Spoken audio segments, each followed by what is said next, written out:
Hello students, Michael Sanchez, violin teacher here. Hope you guys are having a good evening. Welcome to the Saturday night Q&A. I'm going to be answering some questions tonight and hopefully give you guys a good update of what's going on with the sites. And after today, hopefully you guys will have a better picture of the vision of what we're doing and hopefully answer some of your questions. So yeah, as many of you guys have experienced, we have been having some technical issues with the sites. We have had it all sorted out. Unfortunately, there was some people trying to hack our sites, and I know more about cybersecurity than I ever have known before. So nothing that you guys have to worry about, but basically everything is fixed, and we are good to go. So lots of cool new things happening at Violin Tutor Pro, so I'm going to kind of give you guys a nice little update on that. We have a student here with us right now, Mary. Thanks for joining us. Also, people viewing from the audience. Feel free to ask questions right through the app. I'm also going to be visiting the events page to see all the questions that are being answered. All right, so I'm going to take you guys kind of through the site a bit, just to kind of show you some updates. So our home page is totally updated now. So it's going to now have an area where you guys can see what's happening, what's new. So you just visit violintutorpro.com, and you'll see right on the home page what's happening. So right now we actually have a brand new feature, which is a Facebook fan page. Since we've been having trouble with the community area on the site, we're going to be putting everything off-site on Facebook. So if you guys click on that, it's going to take you right over to our new fan page. And you do have to get approved as a member, but basically this area is going to function just like what was happening on our site with the community area.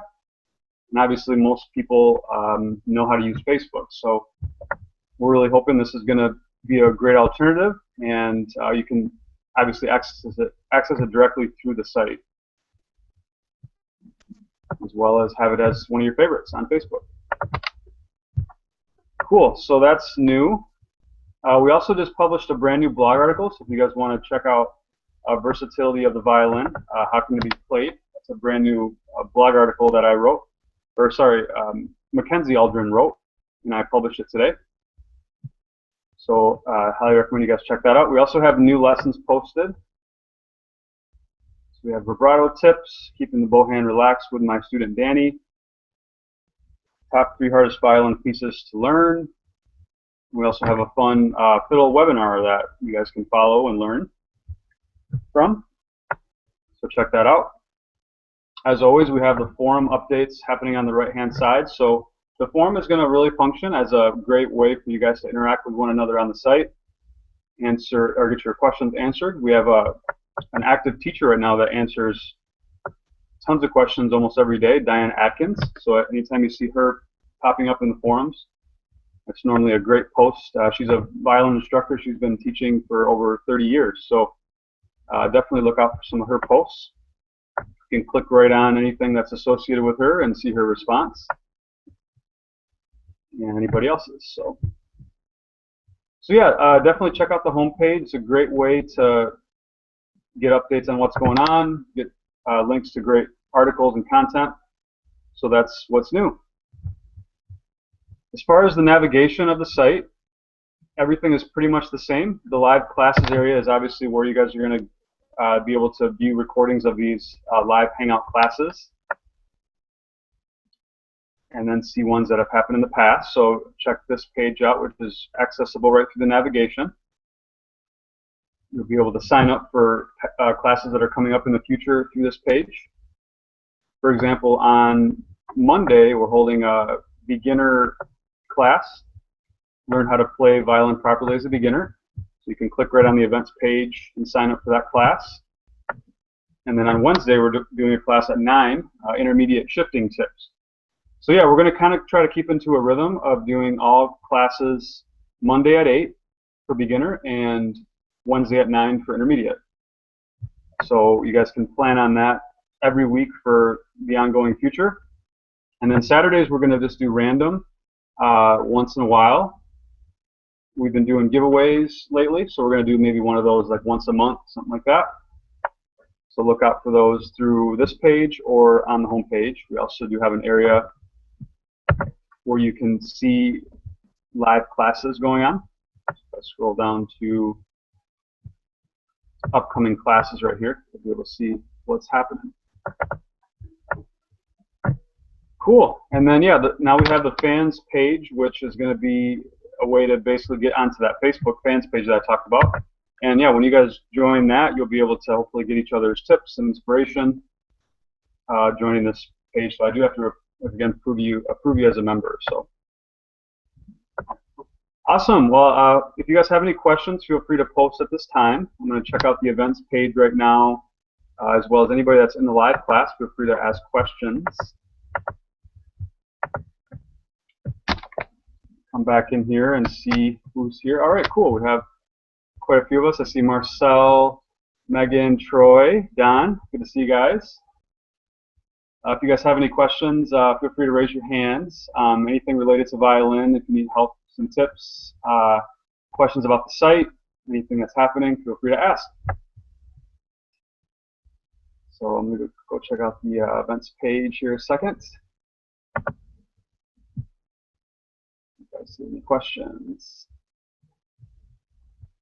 William said, my Pernambuco bow seems to be better for crisper passages, staccato, etc., but not as much for slower type stuff. My carbon fiber bow is the opposite. Is this normal, or am I going crazy? Yeah, William, I mean, just different bows are going to have different responses, and some are going to be stiffer than others. So if you're used to a more flexible stick, you're going to find that you know, it's going to be harder to go to like a stiffer stick. You're going to maybe not get the sound that you want.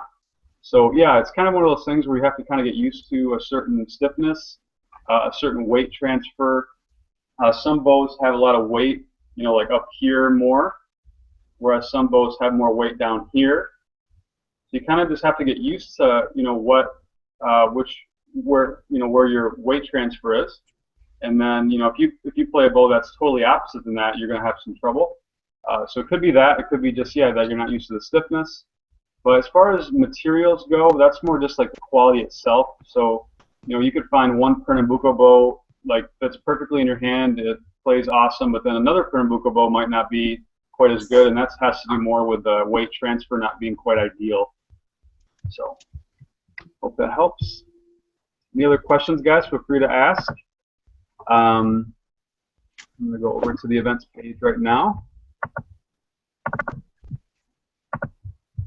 So the events page can be found easily by going to live classes and clicking on the events page for the class. And we do all these classes through Google+. Make sure when you guys are in the live classes that you're being muted. You notice, make sure of that. Thanks for everybody that makes sure that you're muted. All right, I'm going to go back now.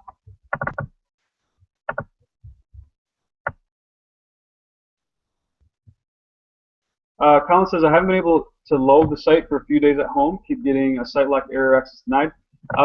Try, Colin, pressing Control F5, which refreshes your cache related to the site.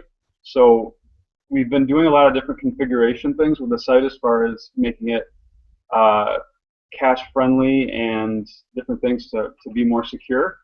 So hopefully that works. I did email you earlier about that too. But it does seem like most of you guys have been able to get in and access the site. But if you have any issues, I would love for you guys to email me at michael@superiorviolins.com. I definitely want to square away any further issues you guys might be having. As of now, we've been really closely monitoring things, and we're seeing a lot of better results, and we have gotten rid of the main issues that we were having. So. Meg asked, do you know where we sign in for the giveaway? This is actually not a giveaway. This is just a Q&A session. I'm going to be doing giveaways from this point forward about once a month. We kind of did 3 or 4 there in a row just to really build some hype and some excitement. But from this point, we're going to be doing once a month. Cool. Any other questions? Let's see. Kevin looks like he's trying to get in. I did see him just a moment ago in the live class, so that's good. All right, go back. All right, any questions from anybody? Raise your hand if you have one. Or if you just want to say something, say hello. Don't be shy.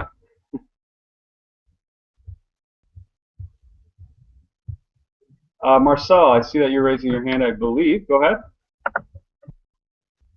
We have to unmute you, so it's in the toolbar if you just unmute yourself. You'll see a bunch of buttons at the top of your screen.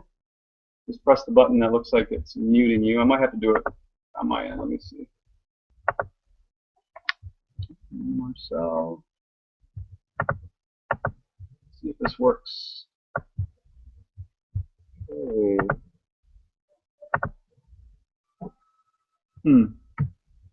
How's that? There we go. I hear you. How you doing? Can you hear me? Okay. I can. Okay, thanks. I just wanted to ask you about working on specific pieces.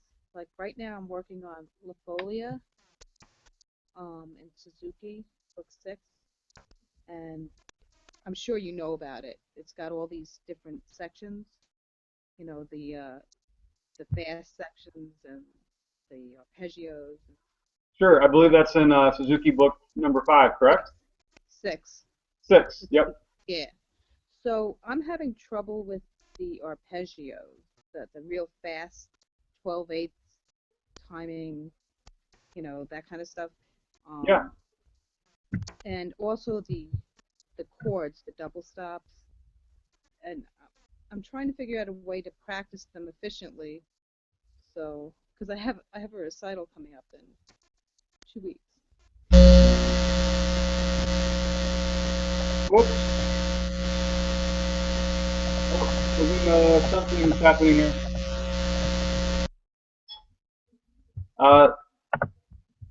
Marcel, go ahead and unmute yourself. That was one of the others.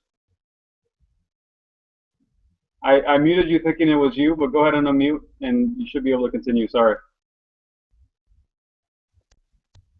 Is that good? There you go. Go ahead. Sorry about that. No, that's right. Anyway, can you give me some strategies as far as like practicing specific parts? Sure. So piece? just like in general, like how to approach a piece that's longer, like how to accomplish practicing different sections? Yeah, like the arpeggio, the fast-paced arpeggios and the double stops specifically. Sure.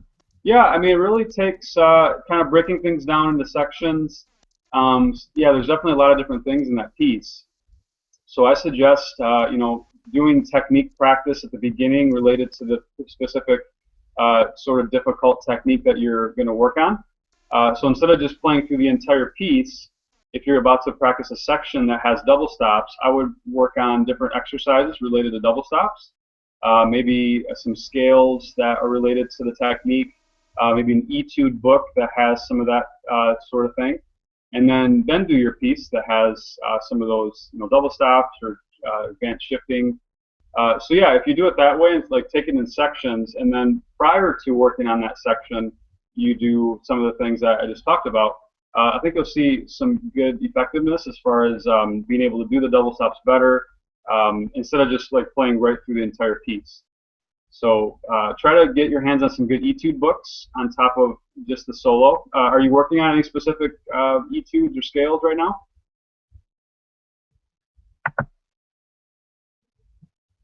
Marcel? Did I lose you? So hopefully you're working on some scales and some etudes. Mazas is a really good book that I like to work on if a student's right at that level.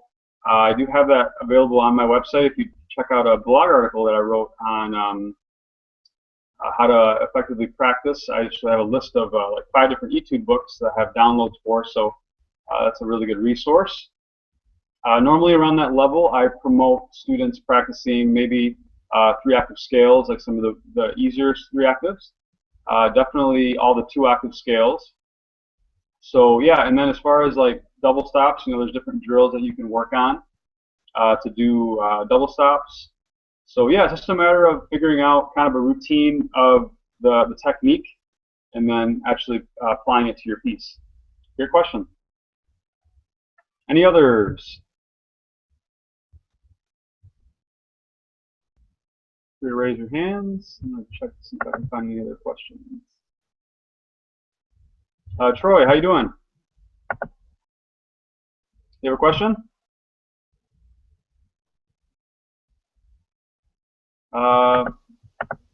Yeah, What's a double stop, Mike? Okay, a double stop is when you play two different notes at the same time. So I'm sure you've done that accidentally a few times if you're more beginner, right? Yeah. A double stop is actually an intentional. Oh, there's my kitty. Hey, Snowflake. Hello, Snowflake. Hey, Snowflake. Hi, everybody. Hi. I want attention. So yeah, so basically intentionally playing two strings at once. So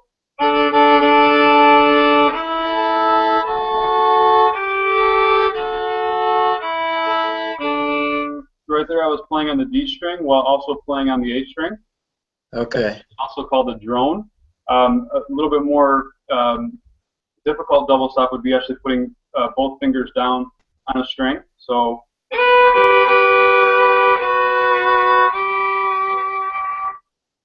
that was me playing like first finger on the A string while playing third finger on the D string. Okay. Well, thank you. I'm not quite at that level yet. I was just curious. Yeah, I would say students that have been playing about 3 years, I'd say that's probably the level I'd say where they start doing double stops. But yeah, they get harder and harder as you go, so it depends on the level of double stops. Some students can do it sooner than that, like maybe just like one finger down with open string. But yeah, if you've been playing under a year, you shouldn't mess with it. Okay. All right. Thank you. Yeah, you're welcome. Any other questions? All right, let's see what else I can find.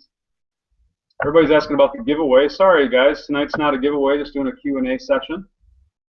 Hope that's okay. Hope you guys still like my my company and my ability to help you guys out. So, all right, let me go over to the events page, see what I find.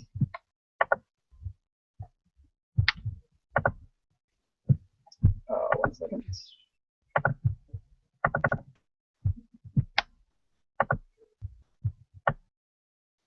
Don asks, if I can learn to do without all 4 fine tuners in the tailpiece, will I notice anything different?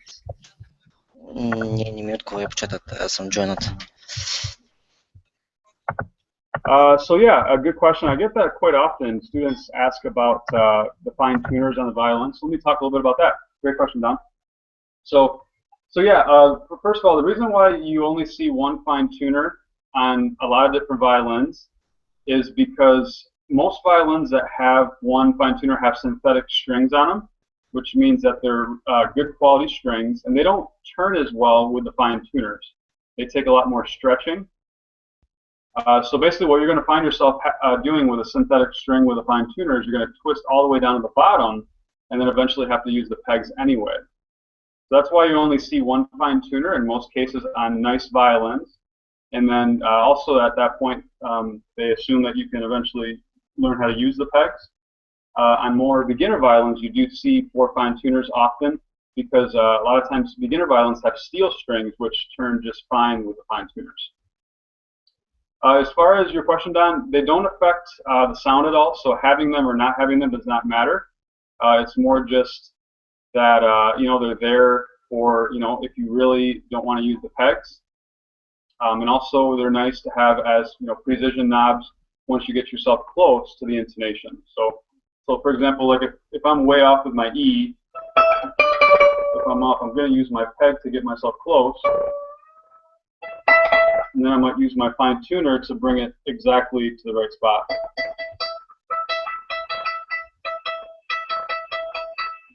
Like that. So yeah, that's why they're called fine tuners, because they're going to fine tune you to the exact spot. But the peg should be used in most cases to get yourself in the right area. So raise your hand if you guys know how to tune with the pegs. Okay, so it's like about half of you. That's good. Yeah, at some point you definitely always want to learn how to do that. It's a really good skill to have. Eventually, you'll be able to tune one string, like in orchestra. The first chair concertmaster plays the A, and then all the other violinists and players tune to that A. And then once you know the A, you can tune all the other strings because they're all perfect fits.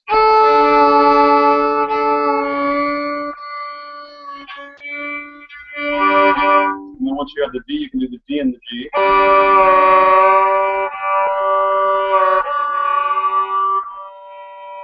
And then the A and the E.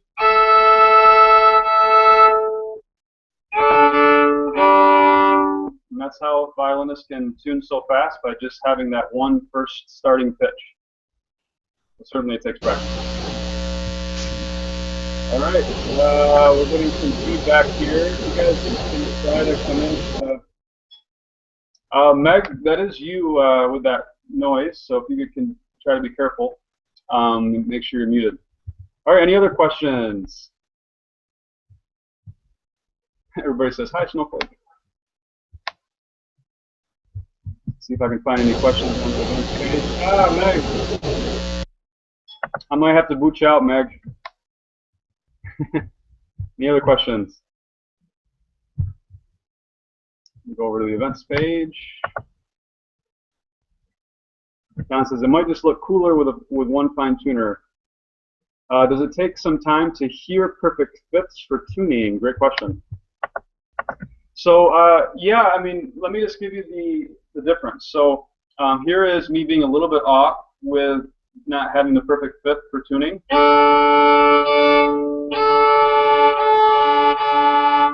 You guys hear how it doesn't quite match? If I tune it up.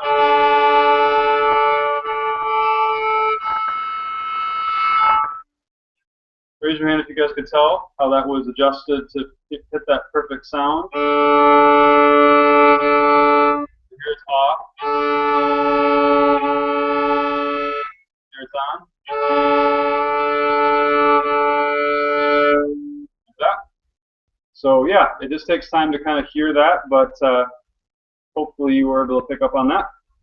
Any other questions? Anybody? Does anybody just, yeah, Troy, go ahead.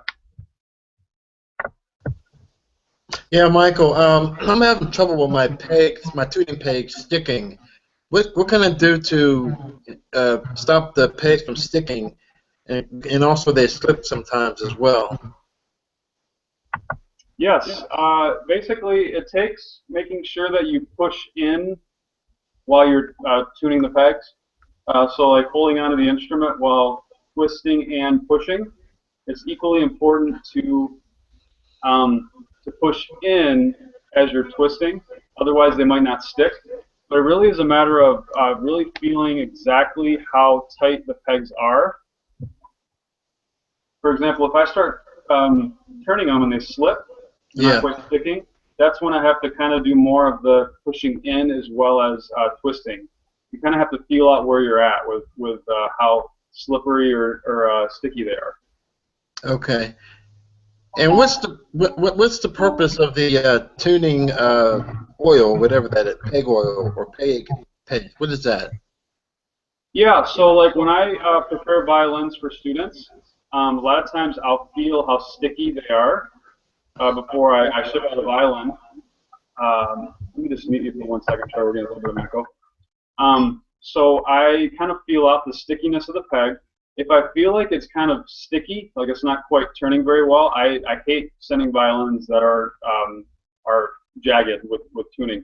So I'll actually take the peg totally out and I'll put lubricant on it, and then it will be a lot smoother in how it turns. So that's one thing. That's peg lubricant. The other one is the oil. That might be what you're talking about, the drops. The drops help to help the violin peg stick more. I never use oil because I've tuned so many violins that truly for me it's just about how much I'm pressing in. There's no violin I've never been able to get to stick as far as the pegs. So it's just a matter of really being aggressive with it, which some people just are a little bit too timid with it.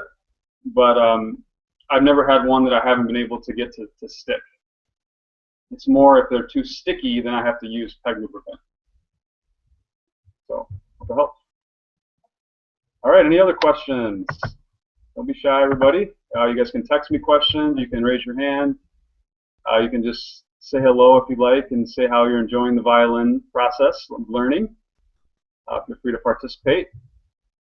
Stolen, how you doing? You want to unmute yourself? Hey. Yeah. Hey. What's up? Actually, it's good.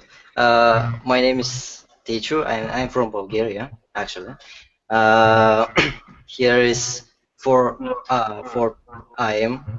and my parents are actually sleeping right now. My problem with violin is when I bow, my right hand is shaking. Mm. I'm playing violin from 2 days and trying my best, of course. Uh, So and yeah, you've only been playing for 2 days, you said? yeah. Okay. Wow. Well, congratulations on starting. That's awesome. Thank you. Cool. Yeah. So you're dealing with what many beginners deal with. I can give you some tips on that. So one moment.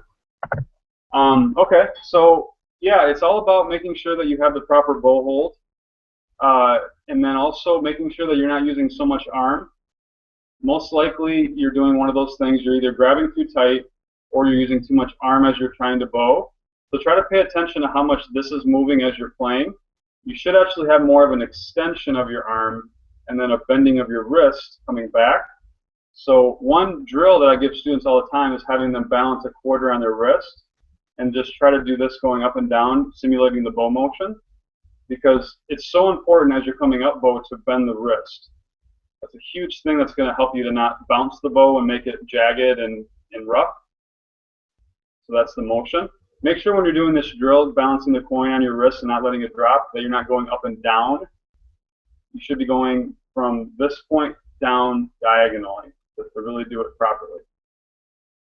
Like that. And then work on extension of the arm, not moving the arm. So you shouldn't be doing this. See how much my arm is moving? You can actually even grab your arm while doing this drill. Like that. Cool.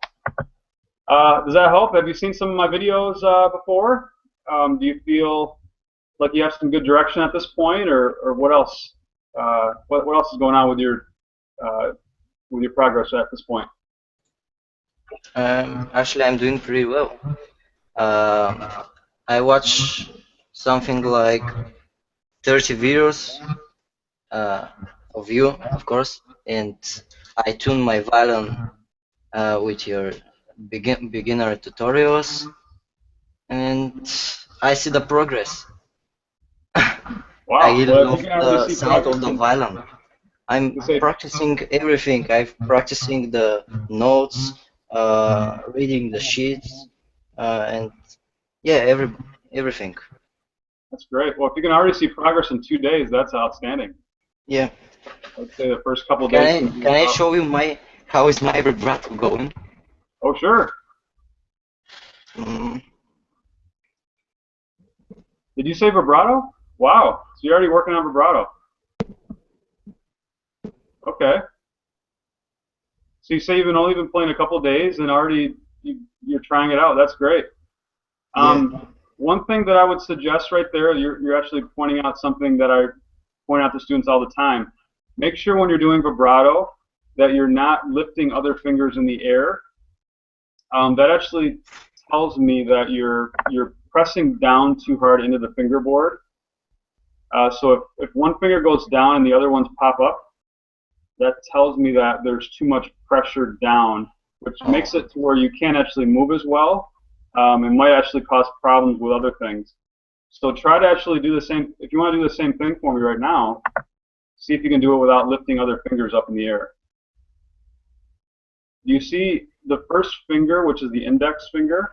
Yeah. Can you leave that one down as like you're doing a 3? There you go. That's much better. That's also going to help you play faster. You know, if you have different combinations of notes, you want to be able to get from one to the next efficiently and not have one, you know, far away from the fingerboard. Yeah. So Good, something to work on. But looks like you're doing great for 2 days. I don't know if I could ask for anything more from a student. Doing vibrato already, doing all the videos. Hey, keep up the good work. Yeah.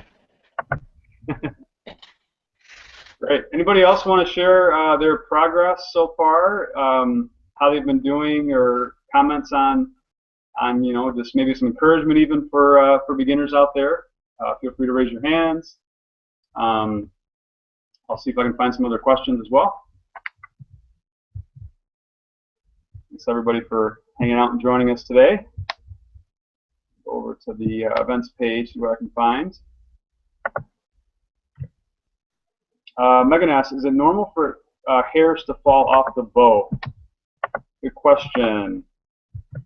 So yeah, hairs are going to definitely fall off your bow when you play. Obviously, you don't want it to happen all the time, but I would say maybe one hair a week or one hair every other week is pretty normal. Sometimes when you get violins shipped to you, unfortunately, you know, just because of the climate changes, sometimes they can you can get 2 or 3 bow hairs lost. But there's hundreds and hundreds of hairs on the violin bow, to where 1 or 2 here or there is not a bad thing. You do have to get your bow rehaired every once in a while, once every 6 months to 2 years, or you have to get a new bow if you know you get down to say 50% of the hair.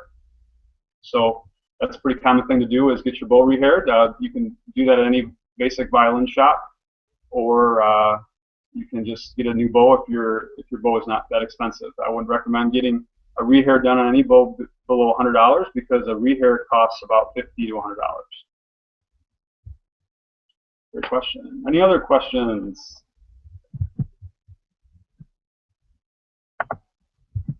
What else I can find?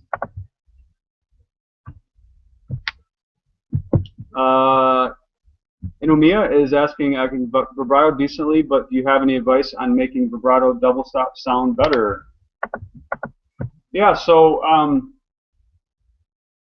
this is a little bit more of an advanced question, obviously. So we talked about double stops earlier. To be able to do double stops and vibrato at the same time, it truly takes having really good left-hand technique.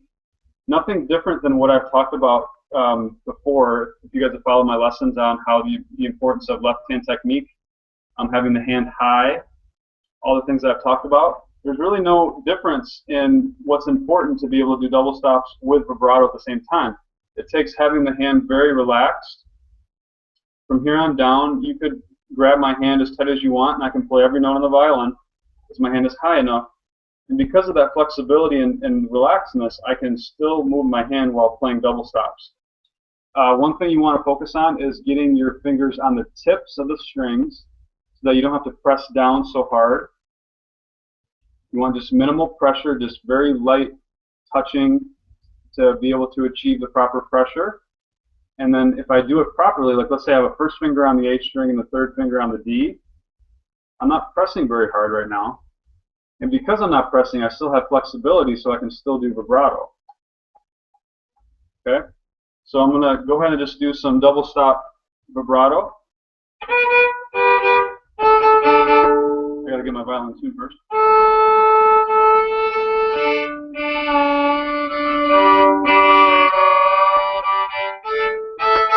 Okay, so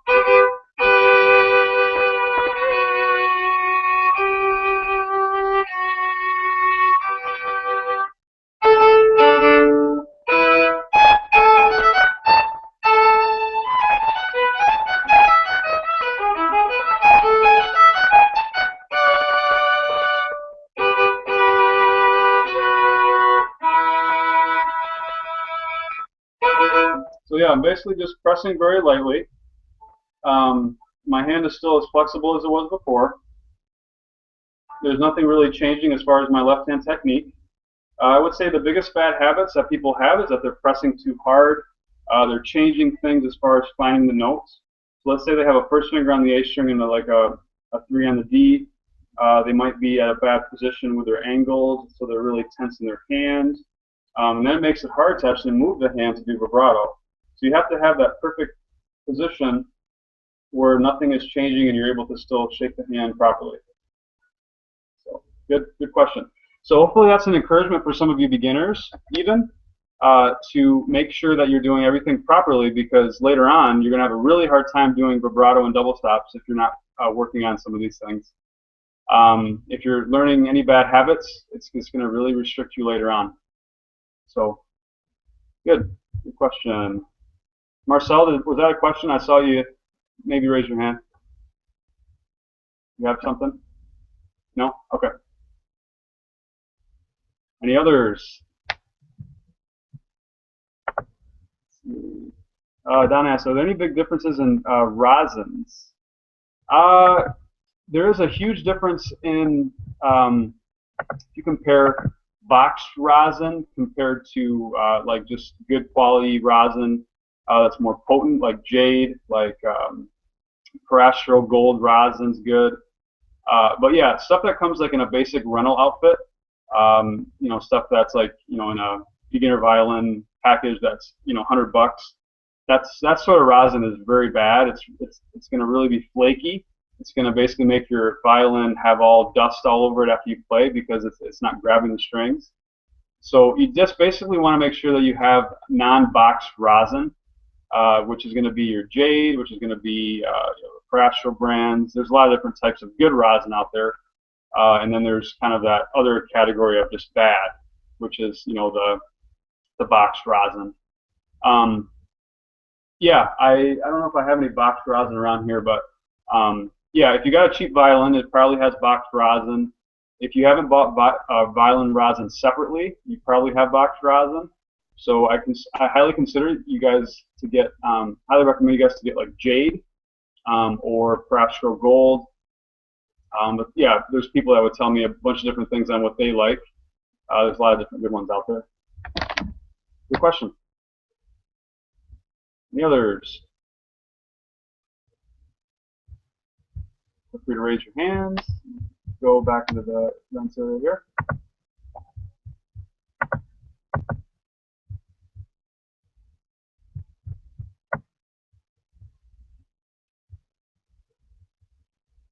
The Minecraft says, when I bow my violin, my hand is shaking. Oh, that was the gentleman from earlier. That's right.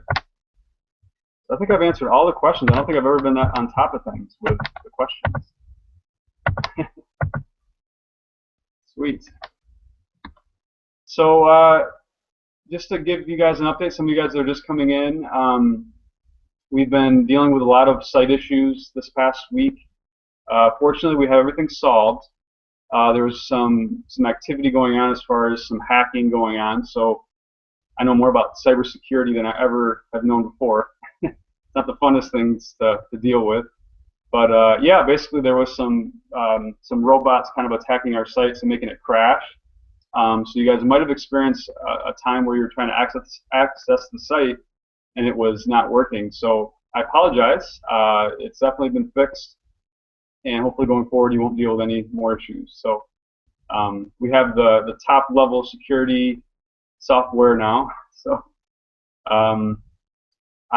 yeah, it's been a rough week for me, just trying to secure everything and make sure it's, you know, the sites are running properly. So yeah, I'm glad that we had it all solved, and we should be good going forward.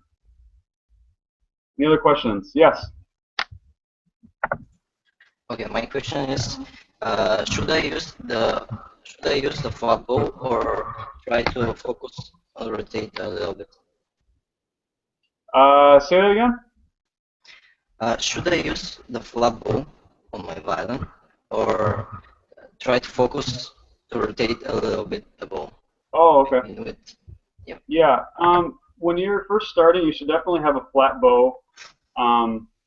It shouldn't hurt. It shouldn't be tilted at all. Although later on, as you advance, there is some different spots in music where it's helpful to tilt the bow a bit for dynamic purposes.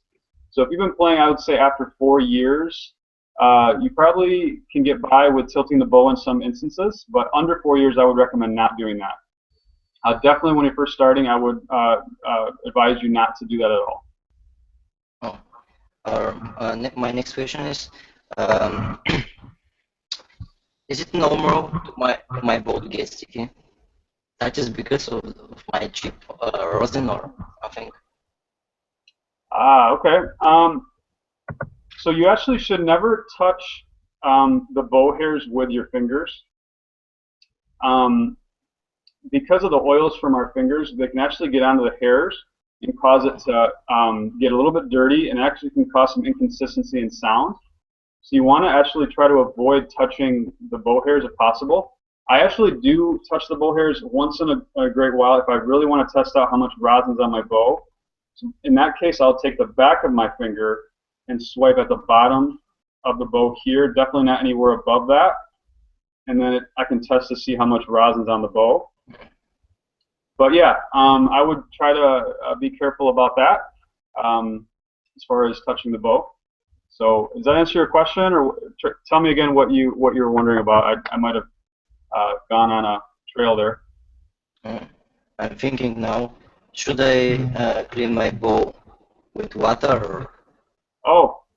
Oh, so it depends on how. If it's dirty, you'll be able to see like a little bit of just tinted colors, other than the white horsehair. If you don't see that, you're probably fine. There is an actual way to clean bow hairs, but it's somewhat complicated. It definitely can't be done with water. Unfortunately, that would be nice, but it's online. If you go to YouTube and type it in, like how to clean my bow hair or my bow, there is a way to do it. Before actually seeing that video, I would have told students it's not possible, but it is possible. So. But since you just started, you've only been playing a couple of days, I would say you don't have anything to worry about. It's more like for students that like grab the bow like this, or kids, and then they could get all this dirt all over their, their hands onto the bow, and it can get bad. That's more kind of the situation. If you touch it a few times, it's okay. Thank you. Yeah. Any other questions, follow-ups to that?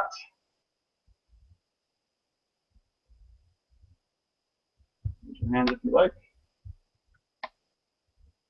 Probably Snowflake isn't around. I wonder what she went.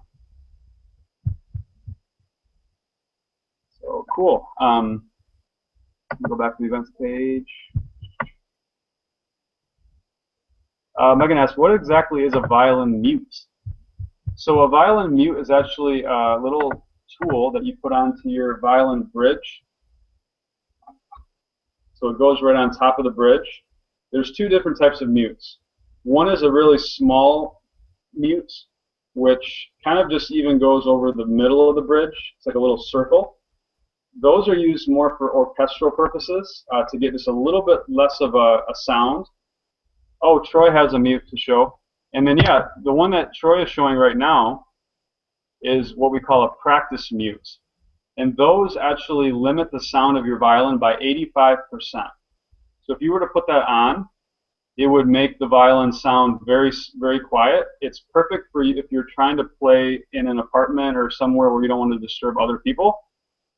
Or you're just a beginner and you just think you're not very good yet and you don't want anybody to hear you. So yeah, you can get those at any music store. You can get them on my website, superiorviolins.com. And those are really nice to, for those purposes. So many people use those when they practice. But yeah, much different than an orchestra mute. Good question. All right, let's see what else I can find. Faith asks, what are some good songs for beginners? So depends on how beginner you are. If you're just starting, I don't recommend doing too many crazy things because you have to learn the basics of playing in different keys. Once you kind of get to the point where you know how to play the three main keys, which is the key of C major, the key of G major, and the key of C, G, D, then you could probably start expanding into some different books that have some maybe more fun songs that you might know and recognize. As far as recommendations, it's kind of hard for me to say. Everybody has different tastes. Maybe you want to do like a fiddle tune. Maybe you want to do like a contemporary tune. There's different books out there you can get, that are by like Mel Bay or Hal Leonard that might have some fun songs. I recommend just like going to Amazon and just typing in violin music for this or for that, and then seeing what comes up. So Normally, I always try to inspire students with like one fun book, you know, something that they can look forward to practicing, you know, or look forward to eventually learning. So if you're finding that you're a little bit like, you know, feeling like there's not fun songs that you're working on right now, I would recommend maybe doing some searches out there. And you can do stuff outside of just classical music. You don't have to do classical. You can learn, you know, like I said, fiddle, jazz violin, country music. You can learn just about anything. So try to expand into something else if you're feeling a little bit bored. Just make sure it's right around your level. Try not to go too far ahead or below where you're at. Good question. Paul asks, how often should you rosin the bow? Yeah, so basically you want to rosin the bow probably once every 2 practice sessions if you practice for a half hour. The way you could tell, like I said earlier, is you swipe at the bottom of the bow and see how much rosin is on your finger. If it's totally white, then you probably need no rosin for about a week. You might even want to take some bow rosin off by swiping the back of the bow hairs. I know there's a big poop of rosin. If it was to where you didn't have anything on your finger, then you probably need some rosin on your bow. So that's always how I check. You know, like when a student comes in for a lesson, I'll grab their bow and test out how much rosin's on it. So you just have to kind of see. Some people are really aggressive with how they put rosin on. Then you probably are, you know, good for a while. Some people are very delicate, where they are like afraid almost to put rosin on the bow. Those are ones that I would say, you know, maybe you need to dig in more, or put it on like, you know, at least once a day. But the biggest test is, yeah, just checking to see how much goes on your finger, like checking your oil. Questions? All right, maybe I'll take one more. Any other questions? William says, I really enjoy using your videos for beginners. I realize now that I'm squeezing the neck of the violin too hard. Can you suggest any drills or exercises to help out? Strings. Maybe that wasn't William. I'm getting the who's asking mixed up, but that was a question. Yeah, there's a ton of drills that I can give you. As far as for practicing, you know, not squeezing too hard. One thing you guys could practice is putting down a finger on the E string, first finger, and then putting down a 4th finger on the G. And try to work on not actually moving the hand while doing that. And then try to see if you can actually hold those 2 fingers down without actually picking them up and seeing if they stay. So here's the first finger on the E. Here's 4 on G. All right, see if you can hold those down. Like that. If you can do that, that means that your hand is high enough. That means that you have good left hand position. So when I tell students to warm up, a lot of times I tell them to play those 2 notes and to do exactly that. That's a good drill. The left hand. Another one that I recommend you guys do is work on scales and thirds. So basically practice like a B flat major scale in thirds so that you're working on the 4th finger and also the low 1s. Because that stretch between a low 1 and a 4 is basically the farthest that we stretch in first position.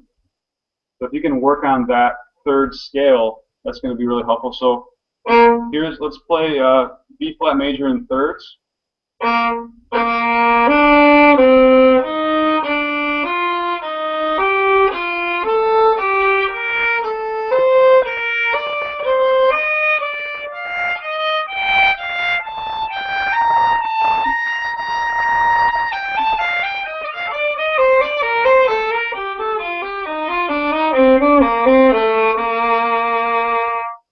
While doing that, hopefully you guys weren't doing this in and out with your hand.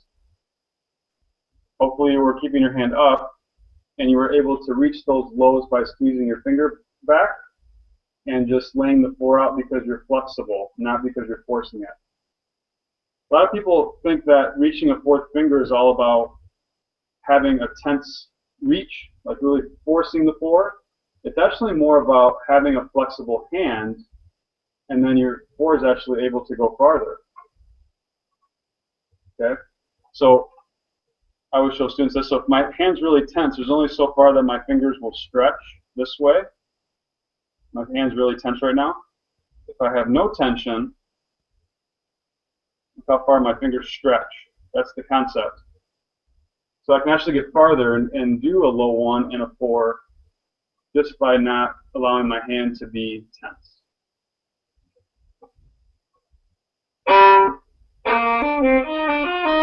So yeah, if you're more advanced, try to do like 4 to 8 for bow.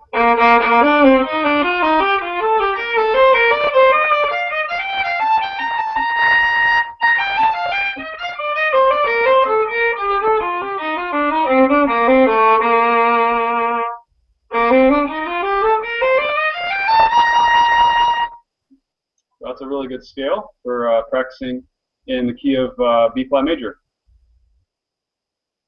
Awesome. Any other questions?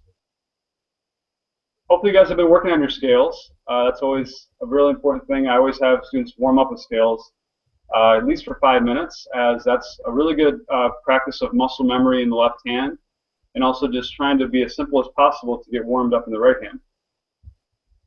Yes, sir. Go ahead. How can I focus on my right hand to go with the left hand when I do vibrato? Because you know my left hand do this move, but my right hand do different move. I mean that move and that move. How can I do this Yeah, try at the same time? to do what Troy's doing. Let's watch Troy a second. Yeah, do that. Yeah. Yeah, that's all just a coordination thing, isn't it? So it's like as this is happening, like it's all so important for this not to do the same thing, right? We don't want this to do the same thing. It really just practice. And I mentioned in the last Hangout, it's like simplifying. You know, working on vibrato one at a time without the right hand, and then working on the left hand, and then putting them together. But yeah, since you've only been playing a couple of days, that makes total sense to me how it's hard to do everything at once. Just the fact that you're already having pretty decent motion with the vibrato is pretty impressive. I would say just give it some time. You don't want to build too many bad habits, trying to like, you know, put everything together so quickly. You might find some more effectiveness kind of simplifying, working on one thing at a time, and then eventually putting it together later in the week or whatever. So it looks like to me like you're pretty coordinated though. Like you're pretty, like maybe have you played other instruments before, or do you have experience in the past, or this is your first instrument? Yeah. Okay, it's actually pretty impressive how you're already able to get a very good vibrato motion. I would have discouraged. I would have been pretty upfront with you and just said, hey, it's too early to do that, but you're actually doing it pretty well. Other than the fingers lifting up. But yeah, I guess, you know, there is a lot of other things probably that you could be working on too. Make sure you're doing the drills that I mentioned in the lessons online on my site. Yep, you're still doing the lifting finger thing. It's okay. And yeah, I mean, with the right hand, like, have you seen some of my drills and videos on that? Like working on the rocking bow drill or the index drill, some of those yet, or no? Yeah. Okay. Those would be probably really good. If you work on those, you'll actually probably find it easier to do vibrato and do proper right hand technique because you're also drilling and working on your right hand. So, you know, doing some of the drills that I recommend, index drill, wall index drill. And then if you really drill that, then it's going to be probably easier to do both at the same time. So, cool. Any other questions?